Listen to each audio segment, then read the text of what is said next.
What if manifestation से थकने का रीज़न ये है कि तुम अभी भी किसी ऐसी चीज़ को मेक इट हैपन करने की कोशिश कर रही हो जिसे तुमने अंदर से कभी फिनिश्ड माना ही नहीं। तुम बार बार 3D चेक करती हो, मैसेजेस देखती हो, साइन सर्च करती हो, टाइमिंग के बारे में सोचती हो और फिर खुद से पूछती हो कब होगा। कभी एफर्मेशन ज़्यादा करती हो, कभी विजुअलाइजेशन चेंज करती हो और कभी लगता है शायद टेक्निक सही नहीं थी। लेकिन अगर मैं तुमसे कहूं कि मैनिफेस्टेशन का फाइनल स्टेज और ज़्यादा एफर्ट करना नहीं है, फाइनल स्टेज है inner completion. Hello everyone, welcome back to Dan manifestation.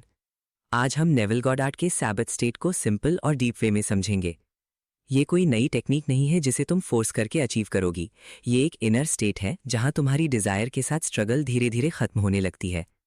सबसे पहले एक ऑनेस्ट क्वेश्चन, तुम मैनिफेस्टेशन इसीलिए करती हो क्योंकि तुम्हें डिजायर्ड रियलिटी इमेजिन करना अच्छा लगता है, या इसीलिए क्योंकि तुम्हें डर लगता है कि अगर तुमने टेक्निक स्टॉप कर दी तो मैनिफेस्टेशन रुक जाएगी? यहीं से एक्चुअल प्रॉब्लम समझ आती है। डिजायर प्रॉब्लम नहीं है। प्रॉब्लम तब होती है जब तुम अपनी डिजायर को कंटिन्यूअसली मिसिंग चीज की तरह एक्सपीरियंस करती हो।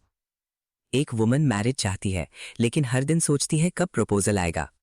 एक वुमन एसपी को मैनिफेस्ट कर रही है लेकिन बार बार चेक करती है कि उसने स्टोरी देखी या नहीं।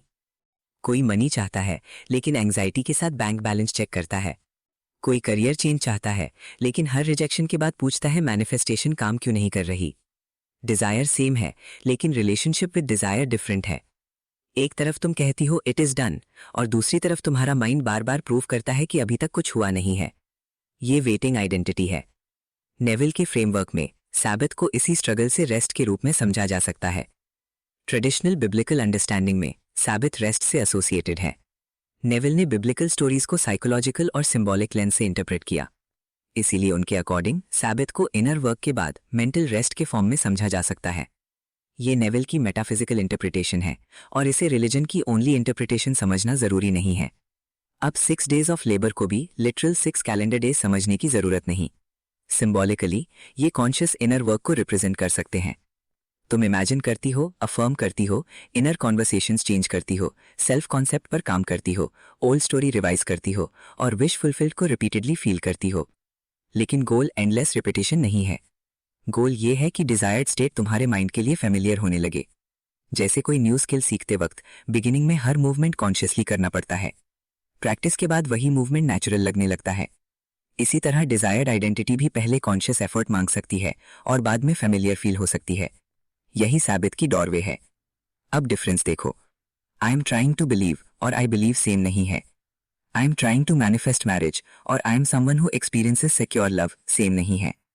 आई होप दे चूज मी और I know what it feels like to be chosen भी सेम नहीं है। पहली स्टेट में तुम एफर्ट और अनसर्टेनिटी को एक्सपीरियंस कर रही हो, दूसरी स्टेट में तुम एक्सेप्टेंस और फेमिलियरिटी को एक्सपीरियंस कर रही हो। सैबथ का मतलब डिजायर को किल करना नहीं है। ये फोर्स डिटैचमेंट नहीं है। ये प्रिटेंडिंग भी नहीं है। तुम अपनी डिजायर को लव कर सकती हो और फिर भी उसके अराउंड पैनिक कैरी करना जरूरी नहीं है। तुम मैरिज चाहती हो लेकिन हर मॉर्निंग ये इमरजेंसी नहीं होनी चाहिए कि कब होगा। तुम एसपी चाहती हो लेकिन हर नोटिफिकेशन को प्रूफ बनाना जरूरी नहीं है। तुम मनी चाहती हो लेकिन बैंक बैलेंस को अपनी वर्थ का मेजरमेंट बनाना जरूरी नहीं है। अगर ये पॉइंट तुम्हें रिलेट कर रहा है तो वीडियो को लाइक कर देना, बिकॉज यहाँ हम मैनिफेस्टेशन को सिर्फ टेक्निक्स की लिस्ट की तरह नहीं बल्कि इनर आइडेंटिटी के लेवल पर समझते हैं। अब आता है इट इज डन। इस फ्रेज का मतलब ये जरूरी नहीं कि फिजिकल एविडेंस ऑलरेडी सामने आ गया है। नेविल की फ्रेमवर्क में इसका डीपर मीनिंग हो सकता है कि तुमने इंटरनली एंड एक्सेप्ट कर लिया। वांटिंग से नोइंग की तरफ शिफ्ट, होपिंग से एक्सेप्टिंग की तरफ शिफ्ट, सीकिंग से एक्सपीरियंसिंग की तरफ शिफ्ट। एसपी के केस में बेगिंग फीलिंग से सिक्योर फीलिंग की तरफ, मैरिज में कब होगा से फुलफिल्ड रिलेशनशिप की फीलिंग की तरफ, मनी में मुझे पैसे चाहिए से फाइनेंशियल सिक्योरिटी की फीलिंग की तरफ। यहाँ एक बहुत सटल मिस्टेक होती है। लोग सैबथ को भी टेक्निक बना देते हैं, फिर वो हर घंटे चेक करते हैं कि एम आई इन सैबथ येट, क्या मैं डिटैच्ड हूँ, क्या मुझे अब डिजायर के बारे में सोचना नहीं चाहिए, why am I still thinking about it. लेकिन अगर तुम सैबथ को प्रूव करने के लिए कॉन्स्टेंटली मॉनिटर कर रही हो तो तुम अभी भी स्ट्रगल को मॉनिटर कर रही हो। एक कॉन्ट्रडिक्टरी थॉट आ सकता है और तुम उसे सप्रेस नहीं करोगी, बस उसे प्रोफेसी नहीं बनाओगी। तुम नोटिस करोगी और चोजन आइडेंटिटी पर रिटर्न करोगी। अगर 3D ऑपोजिट दिख रहा है तो भी सैबथ का मतलब रियलिटी डिनाई करना नहीं है। एसपी साइलेंट हो सकता है, थर्ड पार्टी हो सकती है, फैमिली प्रेशर या फाइनेंशियल प्रॉब्लम हो सकती है। तुम टेम्परेरी एविडेंस को अपनी आइडेंटिटी का फाइनल अथॉरिटी नहीं बनाओगी। गिविंग अप और सैबथ सेम नहीं है। गिविंग अप होपलेसनेस से आता है, साबित इनर कंप्लीशन से। गिविंग अप कहता है मुझे नहीं लगता ये होगा। साबित कहता है मुझे खुद को कंटिन्यूअसली कन्विंस करने की जरूरत नहीं है। तुम्हें एग्जैक्ट हाउ और व्हेन नो करना जरूरी नहीं, तुम बस एंड पर रिटर्न कर सकती हो। और अगर ये वीडियो तुम्हें रिलेट कर रहा है तो लाइक करो और डैन मैनिफेस्टेशन को सब्सक्राइब कर लो। अगर तुम बार बार डाउट में जाती हो, 3D चेक करती हो या ओल्ड स्टोरी में वापस चली जाती हो तो स्ट्रक्चर्ड पर्सनल गाइडेंस भी अवेलेबल है।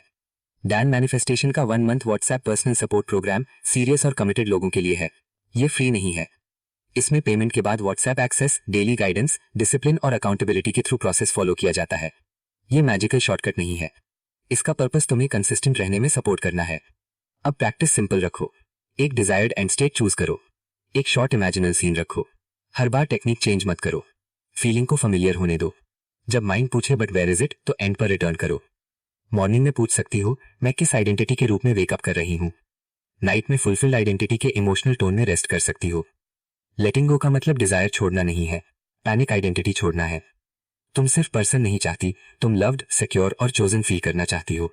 तुम सिर्फ मनी नहीं चाहती, तुम स्कैरसिटी के फियर से फ्रीडम चाहती हो। तुम सिर्फ मैरिज नहीं चाहती, तुम सिक्योर कमिटमेंट चाहती हो। इसीलिए रियल ट्रांसफॉर्मेशन आइडेंटिटी का है। साबित का मतलब डिजायर अबैंडन करना नहीं है।